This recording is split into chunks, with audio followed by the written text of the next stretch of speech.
know, Yeah. how many cards do you think you need, right? Yeah.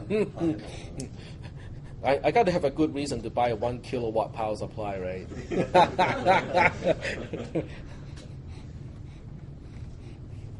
Okay. Any other questions about the SLI or crossfire technology? It's for really high-end stuff. I think does anyone in this class have SLI? Okay. Does it really help? Well, I do a lot of 3D rendering kind of stuff. Like me and my Okay. friends do a lot of like 3D stuff. So, I mean, it helps for me. Like I didn't. The first card I had was just a 1 gig graphics card, and it would kind of sometimes like hesitate, and it would jump a little bit. And I added the second one, the SLI, and it doesn't jump anymore. It's a lot smoother. Wow. So that helps. So the next question is, is it more cost effective to get 2 lower performance cards but use SLI, or is it better off to buy a higher performance card and just use one Depends for the on- same price? Well, I don't know. It really depends on what you're doing, if you ask me. Okay. But like, if you wanted to, I would say if you wanted to just get like if you wanted to get like an SLI and do 2 like a gig, you can just get 2 512s or whatever, and that would be depending. It could be cheaper than getting like 1 gig. You can get 2 512s, bridge them. It also has something to do with power dissipation too. Yes. If you have all the processing power on one single card, then the power dissipation on that card will be, a lot. Right. If you distribute all the processing power to 2 cards, then you have more surface area to dissipate the heat.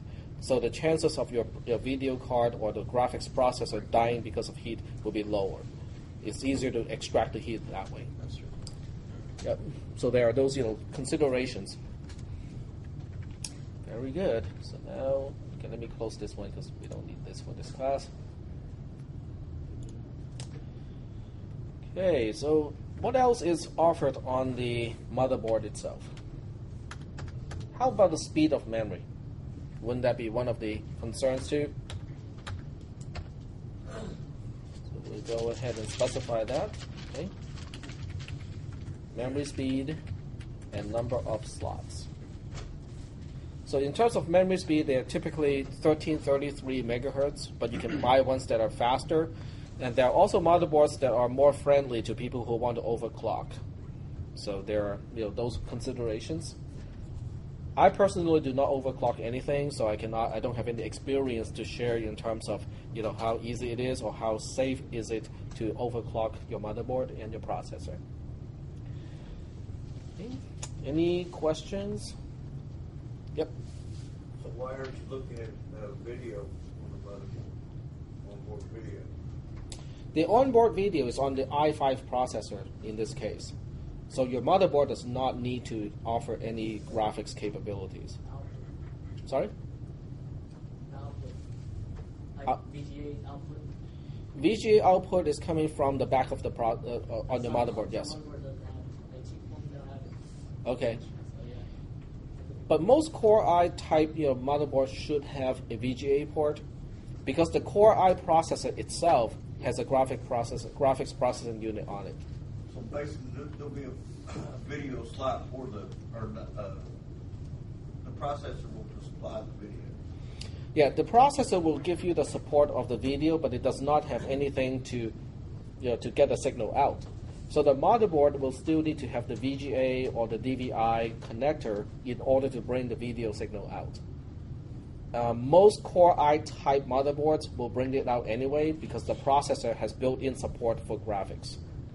Now, if I'm going to buy an NVIDIA card or an ATI card later on, that's useless anyway. It's of no value to me. Okay. All right. Well, now that we have considered most of the factors of the, here we have the front side bus speed, and there's only one that has a front side bus. Because the Core I technology gets rid of the front side bus concept entirely. So there's no front side bus to consider anymore once we move on to the Core I technology.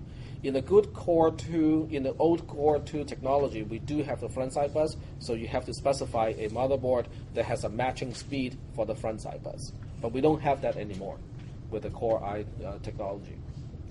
Okay, there are more things you have to consider. One is the form factor of the motherboard. The most common one is called the ATX motherboard, which is a full-size ATX. You can also get a what they call a micro ATX motherboard. It is okay. The trade-off is an ATX motherboard is kind of big, okay. But since it is big and have a lot of surface area, it usually gives you more PCI slots because there's enough space to say, okay, you can have 4 PCI Express bus slots, at least 2 16-lane ones, and so on and so forth. If you want to be able to expand the system, you want to get an ATX motherboard. On the other hand, if you want to specify a smaller case, so your computer looks smaller, does not take up as much space, the micro ATX footprint is much smaller, which makes it possible to put it inside a smaller enclosure, and now you can have a more compact computer. Yeah, but that also affects the fan and stuff with cracks with heating. It affects that a little bit, but not a whole lot. I mean, you can still put a micro ATX motherboard into a full-size case. It just kind of looks funny because it will just be at one little corner. You have a tiny little motherboard, and then the rest is just empty space. There's also a third one, which is called ITX. ITX is another form factor. It's even smaller than micro ITX. Yep. But they're not very useful because by the time you get to the ITX form factor, a lot of times the processor is built into it. They basically solder the processor onto the ITX motherboard, so you cannot even select what processor you want to run. So for practical purposes, micro ATX is as small as most people should go, because if you go any smaller, you cannot select the processor. Okay. Any questions at this point? I mean, we can go for more options. If you click more options on Newegg, it gives you all these different options. By the way, what is a North Bridge? Yep, go ahead. Oh, no, I had a question. Mm-hmm. A while back, I had read something about trying to replace the BIOS with another type of thingamabob. I forget the name that they called it. This was like a year or two ago that I read it. With that. Yes, the new standard is already out. Okay. A new BIOS standard is already out. It affects how big of a hard drive you can address out of the box. It also affects some of the other factors when you're starting on the computer. So yes, you do want to get the newer standard. What, is it still called BIOS? It's still called BIOS, but I cannot remember the name. I know what you're talking about. There are some big changes coming, like hard drives, will no longer have 512 byte sectors. Instead, they will have 4 kilobyte sectors. So all those changes are coming, with newer devices. Yep. By the time we get to hard drives, we can talk about that. Okay. Well, we still have about 3 more minutes to go. So this is a good list of things to consider when you purchase a motherboard. If you look at PCI Express 2.0, X16 or 16 lane, you can definitely see that there are some insane choices out there. Most people only need 2. Okay, the case of 3 is already kind of pushing it. Like why would you need 3? But you can see that there are choices up here that have 4 or even 6 of the 16 lane PCI Express slots, and that's really extreme.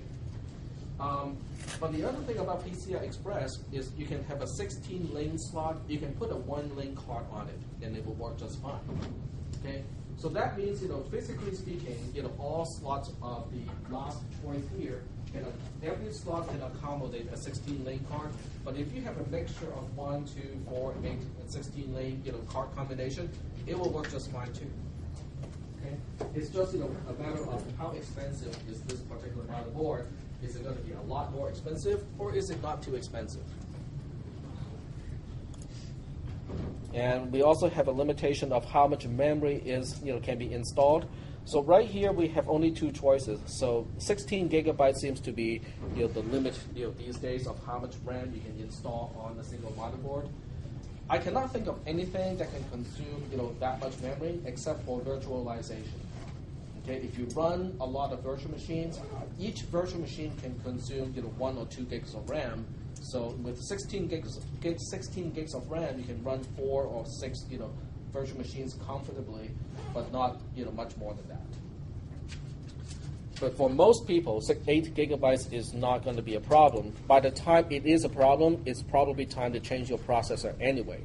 So I wouldn't consider that a big problem. Now, serial ATA also has 2 standards now. The new standard is 6 gigabits per second. The old standard, or the current most common standard, is 3 gigabits per second. You can see that some of these choices only support 4 of the 6 gigabit per second. Only one motherboard supports that. But on the other hand, if you look at the 3 gigabit per second, you can have up to 10 SATA connectors, which is a lot. I mean, this is for big, huge RAID array. You will need that. But most of these choices support 6, which is what I just talked about a little bit earlier. If you want to run a relatively small RAID setup, 6 SATA connectors is fine. Okay. So just for our information, for my curiosity, more like, let's go pick this choice here and see how much I have to spend on the motherboard like that. It's probably the $400 one. Sometimes you don't know. Well, $300 and something for a motherboard. I would not buy anything like that. I would not spend any more than $150 on the motherboard. So next time, we will continue with this topic, but you guys can do some research before the class next time. Find out about the reputation of different motherboard manufacturers. Okay, go ahead. That's also after the $279 million payment.